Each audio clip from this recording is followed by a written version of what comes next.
Hi everyone, welcome to ToniRenee at Home. I've had a lot of interest in my pantries, and I know that some of you have said that you would like to start a pantry. Some have even used hashtag goals, and I appreciate that very much. But there's no reason that you can't have the same thing. It does take some time. I have worked on mine for years, mainly because I didn't really know where to start and I didn't know what to do. And I thought that while I work through stuff in this pantry and restock my large pantry, I'd bring you along with me and maybe answer some of those same questions that you might have. But before I just hop into working up those videos for you, let me give you just a few tips on where to start, and maybe we can start doing some of this at the same time, okay? First of all, set aside some money either in your grocery budget or pull a little bit of money from somewhere just for stocking your pantry. That is where I would start. Whether it's $5 or $25 or whatever amount you decide on. Start there with the money first. The next thing I would do is write down a list of meals that my family enjoys eating, and then write down the ingredients that each one of those meals takes. And when I started doing it, when I first started figuring out how to do this, I wrote down meals that took similar ingredients. So it meant I bought less of different things because what worked in this recipe also worked in this recipe. So, you know, you're buying 5 pounds of hamburger maybe, but you're having spaghetti, you're having stroganoff, you're having sloppy joes, you're having tacos. Get the point? And in the same things, you're using onions and you're using peppers and you're using the same types of spices. And it just cuts down on the amount of your grocery bill in doing it that way. And something else that I did when I was writing down those meals, I just started with 1 week. And then I looked at a monthly calendar, and I took those same meals and I plugged them into different days in the weeks of the month. Does that make sense? Like spaghetti.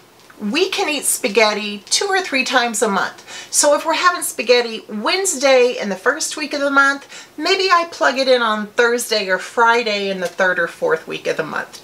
Make sense? So let's just start with those 2 things. We'll keep it simple. Find your money in your budget, and then figuring out what meals you're going to start stocking your pantry with the ingredients for those meals. I didn't say that right. But I think it still made sense, right? If not, let me know in the comments and I'll try to explain that better. I don't know, I got nothing. Okay, so let's start with those 2 things. I'm going to start with $25 a week in buying stuff just to stock the pantries. Now, I am still doing the hashtag 3 Rivers challenge in not buying groceries, and I'm eating out of both of these pantries, and that's really helping me work through the stuff here in this pantry. But I'm still taking $25 every week, and I'm going to buy stuff to restock my pantry. Now, I may not spend the whole $25 every week. And what I don't spend, I'm going to put in a kitty. And because there are going to be things that we need to buy that cost more than $25, so anytime I don't use the full $25, I'm going to put that money into a kitty. And then when I need to make that bigger purchase, I have the money available. So the next video that you see from me, I will be showing you what I bought with that $25. Now, I do a lot of canning, and when I do my canning, I will show you how I do it, but that's how I'm going to stock my large pantry, is with things that I have canned myself. And that's one of the things that I want to work out of this pantry is canned store-bought canned goods that I want to work out of this pantry because I want to replenish the large pantry with the equivalent, like canned corn, home canned corn, canned green beans, home canned green beans. Okay? Does that make sense? Now, just because you don't can, and if you have no interest in canning whatsoever, that's fine. This is still going to work for you. I will walk through the grocery store with my camera and I will show you things that you can buy that's equivalent to what I'm buying that I'm going to be canning for my large pantry. Okay? And I have a couple of cheats. When I can some vegetables, I will buy frozen vegetables and can them. I do check the label to make sure there are no extra additives and it's just corn or it's just green beans or carrots or whatever. I will do that if I'm running low on something just to replenish what I need. This past year was horrible for our green beans in the garden. So I had to buy frozen green beans to stock my pantry.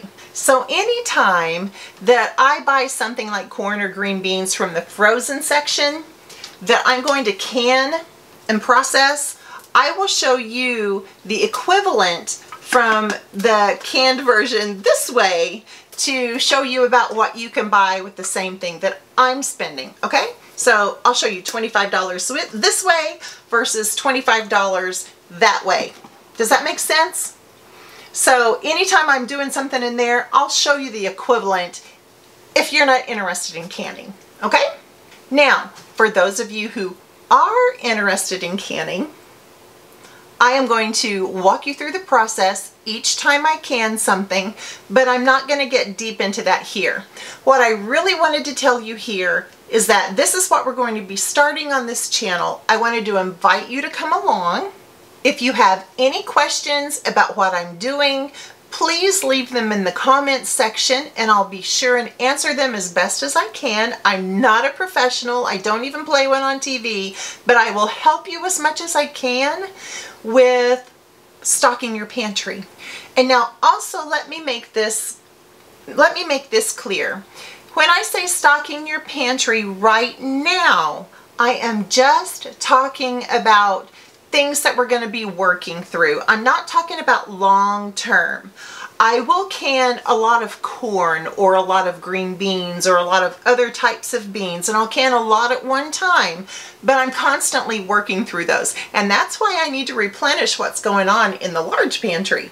And if you're interested in that, if you haven't seen that video, I will be sure and link it at the end in a card. So stay until the end to see that video so you'll know what I'm talking about. And I also have a tour of the small pantry too. Something else that I'm going to be getting into as far as stocking my pantries, there are some things that I used to make from scratch, like the hamburger helper style mix and rice-a-roni style mixes, shake and bake, Bisquick, those kind of things. I have copycat recipes for those, as well as spices like taco and chili seasoning and things like that. I want to get back into doing those things, and I'll bring you along for that too. And that's about as much as we're going to get into any type of information today. It's easier for me to learn something if I'm seeing it happen versus somebody just saying do this and this and this and this and giving me a bunch of steps that I'm trying to write down, but you don't really understand step number 3, and you can't go on to 4 and everything else until you understood and gotten a grasp of what's in step number 3. That's just how my brain works. So we are going to learn as we go, and I wanted to invite you along with me. I am calling this hashtag Stock Your Pantry 2022.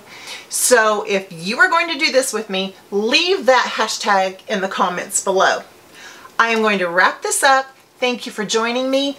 Be sure and go watch my videos. I will either leave them in a card up here, or I will in the eye in the sky, or I will leave them in a card at the end of the video. And go watch those so you'll see what I'm talking about. You'll see what's in both of my videos. Ask any questions. If you see something in my pantries and you say, hey, I want to learn how to do that. how did you do that? Or what is that? Be sure and ask me in the comments below, and we'll get to that as soon as we can. And I'll see you in the next video with my grocery haul for stocking our pantries. God bless.